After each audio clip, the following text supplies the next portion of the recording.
Welcome. It's good to see you here. Seeing you here.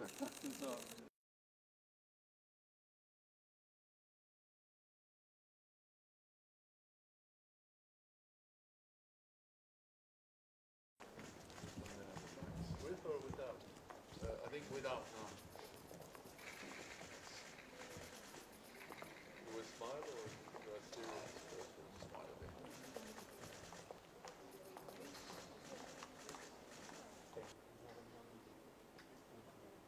So, President Sargsyan, welcome to NATO headquarters. NATO and Armenia, we have a long-standing partnership, and I'm grateful for the contributions that Armenia has made to NATO missions and operations over the last years. During our meeting, we discussed our mission in Afghanistan, and NATO remains committed to Afghanistan's long-term security. The talks in Doha offer the best chance for peace in a generation. They must preserve the gains made over the last 2 decades. And I appreciate Armenia's consistent contribution to our resolute support mission in Afghanistan.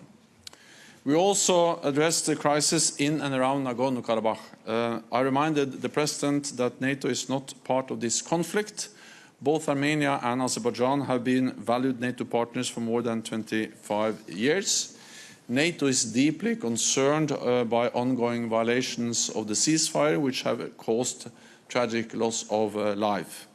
It is important for NATO and international security that hostilities end, the suffering stops, and a peaceful solution is found. It is vital that all sides now show restraint, observe the ceasefire, and de-escalate. Any targeting of civilians is unacceptable and must stop. All must now work towards a sustainable political solution. Armenia and Azerbaijan should resume negotiations to reach a peaceful settlement to the Nagorno-Karabakh conflict. And the efforts of the co-chairs of the OSCE Minsk Group continues to be essential. So, President, welcome to the NATO headquarters. It's great to see you here, and I appreciate the exchange we had today on important issues for Armenia and for NATO. So welcome. Well, thank you very much, Mr. Secretary General, and I also would like to second your words that Armenia and NATO, they have a history of partnership, and Armenia all of these years was behaving as a good partner. And as you mentioned yourself, we have our peacekeepers, both in Kosovo and in Afghanistan, fighting the terrorism, Islamic terrorism there. I am here today not only to confirm that we have this several years, many years of this partnership, but also to speak with you and your colleagues here about something that concerns not only Armenia and Azerbaijan and people of Nagorno-Karabakh, but it's something which is important for the whole region. I would like to add a couple of words here. I agree with you that there cannot be any other solution to this conflict. There can be no war solution to this conflict. And we are lucky that we have the platform of OSCE Minsk Group with the 3 co-chairs, I think United States, France, and Russia.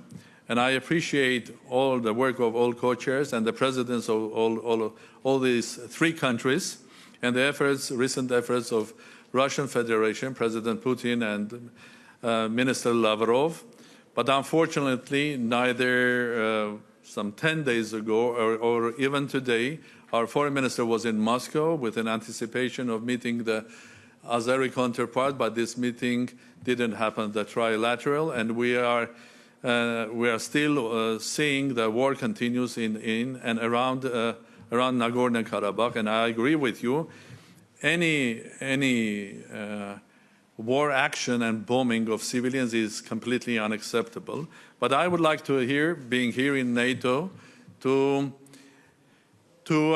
express my concerns, Mr. Secretary General, because unfortunately a lot of analysts and those who follow the conflict in Nagorno-Karabakh around it now, when it started as a war on the 27th of September, it looks like sometimes it's no longer the conflict between Republic of Artsakh or people of Nagorno-Karabakh and Azerbaijan, but there is a third party there as well that was supporting Azerbaijan both politically, diplomatically, heavily militarily, a third party that is involved in action there, a third party that has supported and brought to the area Islamic terrorists. And unfortunately, that third party is a member of NATO, and being here, I could not speak about that third party, and that third party is Turkey.